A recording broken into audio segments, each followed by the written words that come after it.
اعوذ باللہ من الشیطان الرجیم بسم اللہ الرحمن الرحیم الحمد للہ رب العالمین باعث الانبیاء والمرسلین بارئ الخلائق اجمعین ثم الصلاة والسلام علی سید الانام محمد وآلہ البررۃ الکرام اللہم صلی علی محمد وآل محمد وعجل فرجہم۔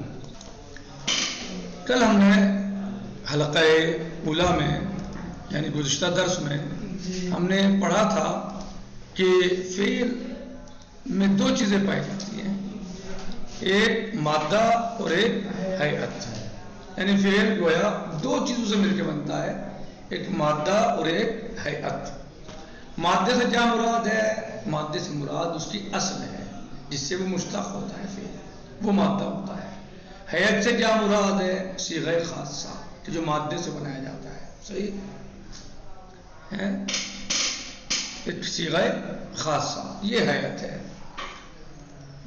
نتیجہ تو میں یہ بتایا تھا کہ جیسے انہوں نے خلاصہ بھی کیا ہے آخر میں کہ فعل مرکب ہوتا ہے گویا، اچھا وہ سب بتایا تھا کہ اس میں جو ہے وہ معنی کیا ہے، اس کے کیا کرتا ہے فعل مثلا، تو نتیجہ یہی پہنچا تھا کہ نستخلص من ذلك ان الفعل مرکب من اسم و حرف، گویا اس فعل جو ہے فعل مرکب ہے دو چیزوں سے، ایک اسم اور ایک حرف۔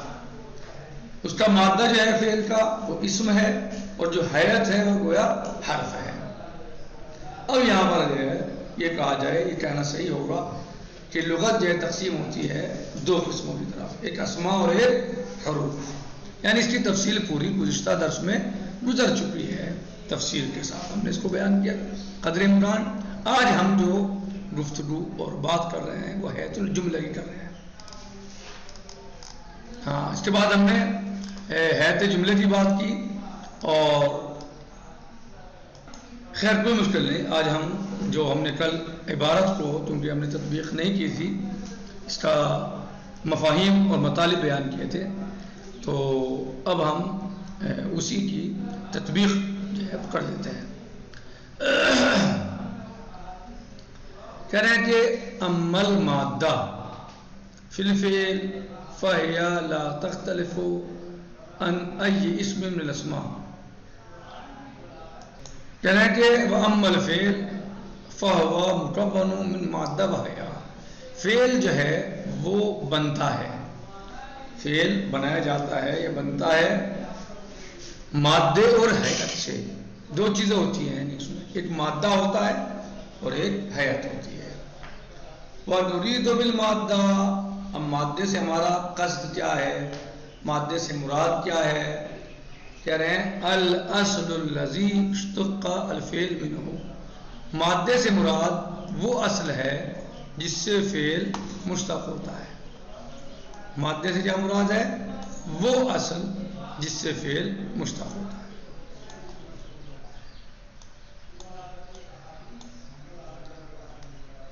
الفعل منہ، جس سے فعل جو ہے مشتق ہوتا ہے۔ وَنُرِيدُ بِالْحَیْءَةِ، یہ تو مراد ہے مادے سے۔ حیات سے کیا مراد ہے؟ وَنُرِيدُ بِالْحَیْءَةِ، اور حیات سے مراد ہے ہماری الصیغہ الخاصہ التی صیغت بہ المادہ، کہہ رہے ہیں کہ حیات سے ہماری مراد ہے وہ صیغہ خاصہ کہ جو صیغت بہ المادہ، یعنی وہ صیغہ کہ جو مادے سے بنایا جاتا ہے، جو مادہ بنتا ہے بناتا ہے، وہ خاص صیغہ ہے۔ حیات سے مراد کیا ہے؟ وہ صیغہ خاصہ ہے۔ اما المادہ فی الفعل، کہہ رہے ہیں کہ مادہ فی الفعل جو ہے فَهِيَ لَا تَخْتَلِفُ عَنْ أَيِّ اسْمٍ مِّنَ الْأَسْمَاءِ، مادہ فی الفعل مختلف نہیں ہوتا عن أَيِّ اسْمٍ مِّنَ الْأَسْمَاءِ، کسی بھی اسم سے، اسماء میں سے کسی بھی اسم سے مختلف نہیں ہوتا۔ سمجھ رہے ہو ایسے جی کر رہے ہو؟ سمجھا کل میں نے خلاصے میں بتایا تو ساری مثالیں دے دے کے، یعنی یہ جیسے مثال یہی ہے کہ الاشتعال النار الاشتعال یا الاشتعال النار مثلا تو نہیں کرے، جبکہ تشتعل النار ہو گیا کام صحیح، اپنے اسم کے ساتھ بھی چل گیا یہ صحیح، جبکہ فعل کا مادہ جو ہے اپنے مدلول اسم یعنی جو اسم کا مادہ ہے، جو اسم ہے اس سے زیادہ ہوتا ہے فعل کا مادہ، کیونکہ اسم فعل کی جگہ پر نہیں آ سکتا، سمجھ رہے ہو؟ پوری نہیں کر سکتا، نہیں آ سکتا صحیح ہے، یعنی اس کی جگہ پوری نہیں کر، مگر اس میں موجود ہے، فعل بھی اس میں موجود ہے اور حرف بھی موجود ہے، حرف نہیں موجود ہے، حرف جیسا ہے، حرف جیسا ہے، یعنی ارتباط کا کام کرتا ہے، آ رہا ہے نیچے دیا تھا وَهَذِهِ زیادہ تنشمل الحیاء، اور یہ زیادہ ہے جو فعل ہے، یہ اس میں جو زیادہ ہے وہ کیا ہے؟ صیغہ جو ہے وہ زیادہ ہوتا ہے مادے سے، تو کہنے وَهَذِهِ زیادہ جو زیادتی ہے، زیادہ جو ہے تنشأ من الحیاء، یہ کہاں سے آتی ہے، کہاں سے پیدا ہوتی ہے؟ حیض سے پیدا ہوتی ہے، وَبِذَلِكَ نَعْرِفُ أَنَّ حَیَّةَ الْفِعْلِ مَوْضُوعَةٌ لِمَعْنَىٰ، وَبِذَلِكَ اس سے ہم سمجھے کہ حیات فعل جو ہے وہ موضوع ہے معنی کے لیے، حیات فعل وضع کیا گیا ہے کس کے لیے؟ معنی کے لیے، وَهَذَا الْمَعْنَىٰ اور یہ معنی ہے جن کے لیے حیات فعل وضع کیا گیا ہے، لَيْسَ مَعْنًى اسْمِيًّا اسْتِقْلَالِيًّا، اس کے معنی اسمی استقلالی نہیں ہے، اسم کے معنی کیا ہوتے ہیں؟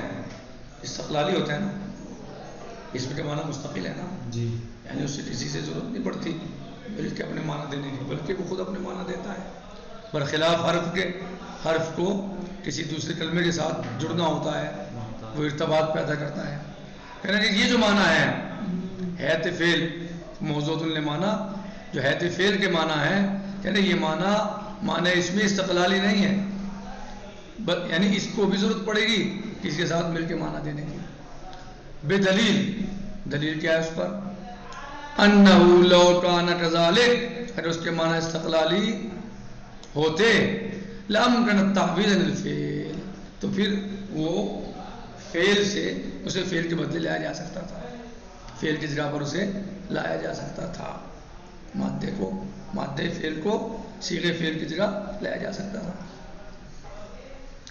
لامکن التعویض، تو اگر یہ معنی اس کے وہ ہوتے تو پھر جو ہے وہ تعویض ممکن ہوتی اس کی، عن الفعل بالاسم الدال على ذلك المعنى والاسم الدال على مدلول مادته، اس اسم کے ساتھ جو اس کے معنی پر دلالت کرتا ہے اور وہ اسم جو دلالت کرتا ہے اس کے مادے کے مدلول پر، یعنی جو معنی پر دلالت کرتا ہے اسم اور جو مدلول مادہ پر دلالت کرتا ہے اس پہ، ما ان نلاحظ ان الفعل لا يمكن التعویض عنه، جبکہ ہم اس بات کو ملاحظہ کرتے ہیں کہ فعل کے لیے یعنی فعل کی تعویض اس سے نہیں ہوتی، فی سیاق الکلام بے مجموع اسم ہے، کہ اگر جو ہے وہ سیاق کلام میں دو اسم لے آئیں تو جب وہ فعل کا کام کر دے گا، فعل کی جگہ کو پوری کر دے گا، نہیں کر سکتا، النار الاشتعال نہیں، بلکہ تشتعل النار، وبذالک یثبت ان مدلول الحیء معنی نسبی ربطی، لہذا اس سے بات ثابت ہوئی کہ مدلول حیات جو ہے اس کے معنی نسبی ربطی کے ہیں، مدلول حیات کے کیا معنی ہے؟ نسبی ربطی کے ہیں،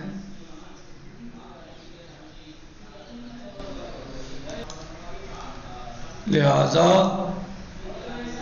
استحال التعویض المذکور، لہذا تعویض مذکور ممکن نہیں ہے، وهذا الربط الذي تدل عليه حیات الفعل ربط قائم بین مدلول المادہ و مدلول الآخر فی الکلام، اور یہ ربط الذي تدل عليه حیات الفعل کہ جس پر حیات فعل دلالت کرتی ہے، یہ ایک ربط قائم ہے بین مدلول المادہ مدلول آخر، مدلول مادہ اور کسی دوسرے مدلول کے ساتھ کلام میں، کل فاعل فی قولنا، جیسے ہمارے قول میں فاعل، تشتعل النار، تشتعل النار، النار کیا ہے؟ فاعل ہے.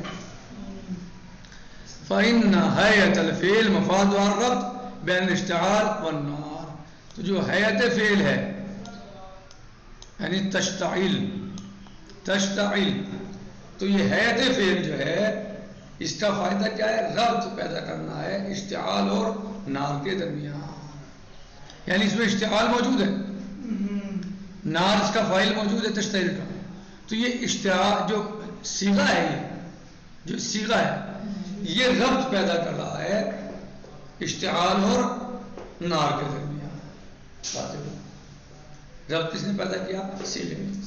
اگر ذکر ہو جاتے کہے جاتے اب الاشتعال النار اشتعال تو کام نہ چلتا، صحیح نہ ہوتا. لیکن تشتعل جو صیغہ ہے، جو حیت ہے، اس حیت نے ربط پیدا کر دیا دو اسموں کے درمیان. تشتعل میں خود اسم پایا جا رہا ہے، الاشتعال موجود ہے، تو اس تشتعل نے کیا کر دیا؟ ربط پیدا کر دیا دو اسموں کے درمیان، ایک اشتعال دوسرا النار. وَنَسْتَخْلِصُ مِنْ ذَلِكَ أَنَّ الْفِعْلَ مُرَكَّبٌ مِنْ اسْمٍ وَحَرْفٍ، فعل مرکب ہوتا ہے ایک اسم اور ایک حرف سے. فَمَادَّتُهُ اسْمٌ، بس اس کا مادہ کیا ہے؟ اسم ہے. وَحَيْئَتُهُ حرف، اور جو اس کی حیت ہے وہ کیا ہے؟ حرف ہے. مادہ کیا ہے؟ اسم ہے، اور حیت کیا ہے؟ یعنی الاشتعال جو اس میں پایا جا رہا ہے تشتعل میں وہ کیا ہے؟ اسم ہے. الاشتعال یعنی تشتعل جس سے بنا وہ کیا ہے؟ اسم ہے. اور جو صیغہ ہے حیت یہ حرف ہے گویا، یعنی یہ ارتباط پیدا کر رہا ہے. حرف اگر اسم ہو تو ارتباط پیدا نہیں ہوگا، ارتباط پیدا نہیں ہوگا.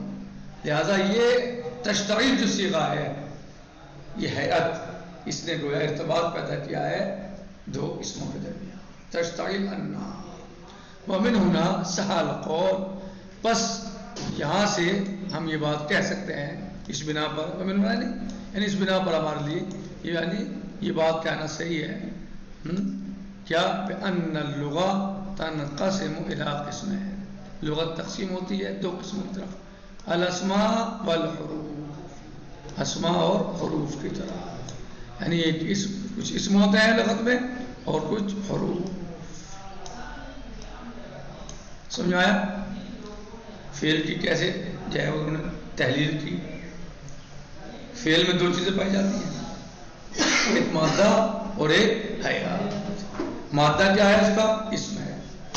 حیات کیا ہے؟ صیغہ ہے. مادہ کیا ہے؟ اسم ہے جس سے وہ بنا ہے، اس کا مصدر ہے جس سے وہ نکلا ہے، جس سے نکلا ہے. اور حیات کیا ہے؟ صیغہ. تو جو مادہ ہے وہ اسم ہے اور جو اس کی حیات ہے وہ حرف ہے، کیونکہ وہ ارتباط پیدا کرتا ہے. تو ہم اس بنا پر کہہ سکتے ہیں کہ لغت میں یا لغت تقسیم ہوتی ہے دو قسموں کی طرف، اسم اور حروف. واضح ہو؟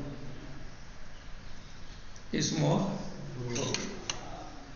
نکتفی علی هذا المقدار، باقی انشاءاللہ کل آئے گا. الحمدللہ رب العالمین. السلام علیکم ورحمۃ اللہ وبرکاتہ.